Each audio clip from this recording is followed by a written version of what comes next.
This talk was presented as part of the Arctic Conference in Oulu, Finland.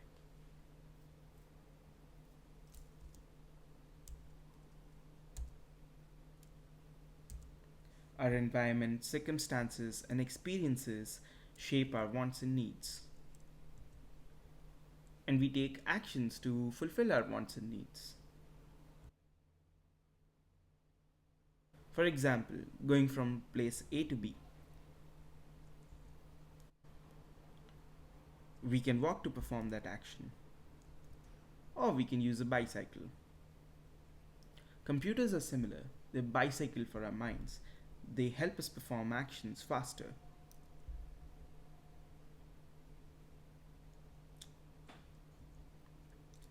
And in the case of computers, performing that action looked a lot like this in the 1970s. In 1980s, the graphical user interface became popular, and performing an action looked a lot like this. And in 2007, with the introduction of the iPhone, apps became the interface to perform an action. This is what launching an app looked like in 2007. But today, apps are a little different. They're not just the phone interface. They're all of these things. They're the lock screen widget, they're the Apple Watch widget, they're the live activity, they're the share extension, they're the Apple Intelligence app intent, they're the Vision Pro app, they're the tvOS app.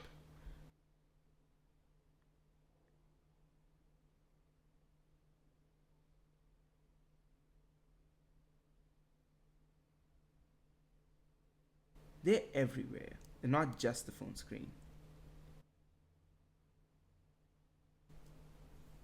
The way we interact with apps is changing. So should the way we design them. But then why in 2025 our process for designing apps looks like this? Let's take a step back and take a look at the action diagram. Let's focus on the actions. Today, we use apps to perform these actions.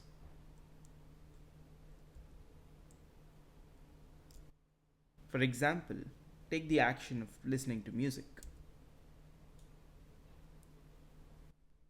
To listen to music, we probably need the following information. We need the song name, we need the artist name, we need the artwork, and running time. An interface for that could look like a home screen widget, an iPhone app, or a lock screen live activity. Let's take another example, defining a word. To define a word, we need the word, we need its pronunciation, we need definition, and we need an example sentence. Now the interface for that could be a shortcuts action, an Apple Watch app, or a Vision Pro app.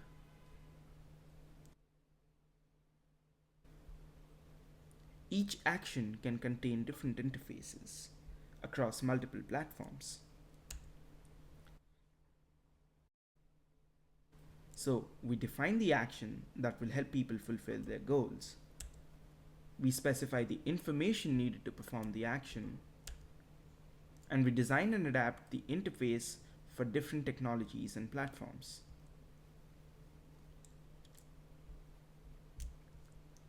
That's the action-centered design framework. Now let's put it to use. Now I want to design a movie tracking app, and I want to help people add a movie to their watch list. For that, I need a movie name, I need its synopsis, I need the rating, and I need to know whether or not it is on my watch list. An interface for that could look like this. It could be expanded into something like this, or perhaps take a different shape. And before you know it, you already have an interface for an Apple Watch app, a home screen widget, and an iPhone app. So, how does it actually translate into making an app? Well, the good news is I'm not the only one who thinks about actions.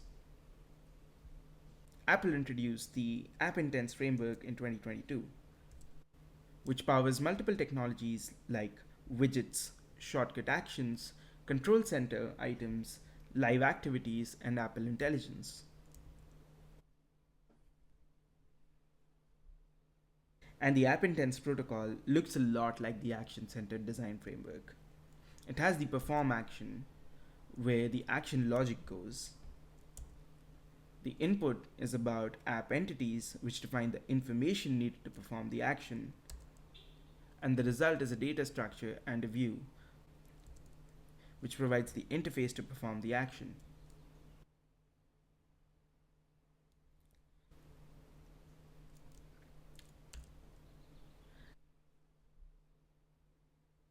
It's not just a transient methodology. It is a powerful part of one of the biggest changes in iOS, which is Apple Intelligence. Apple Intelligence will eventually be able to take these app intents and chain them together to perform actions for people.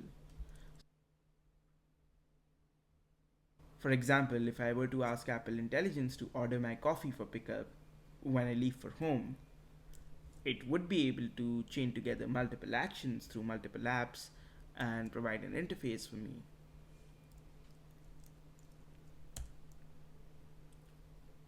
One more thing. Following an action centered design process not only makes it easy to design apps for multiple platforms and multiple technologies, it opens up the possibilities for novel experiences that go beyond screens. Let's take a look at the action of solving a mathematical problem.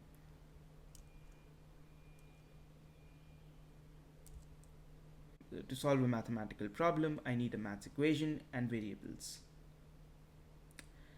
Now, our target user for this action are students, and students don't want to take out their phones when they're studying.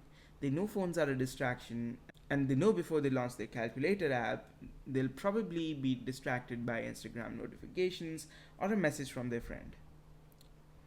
Perhaps there's a space for a novel interface over here. What if it was a mythical lamp that magically transformed into a student study tool and they never had to take out their phone to perform this action? Now, let's take a look at how such an interface would work.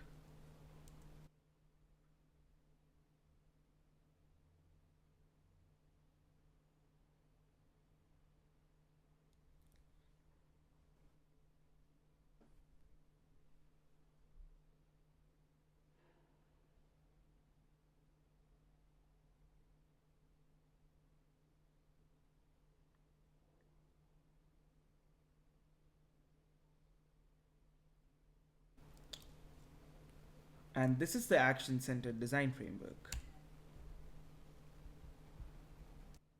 If you like the action centered design framework, please feel free to visit my website and my blog to read more about it.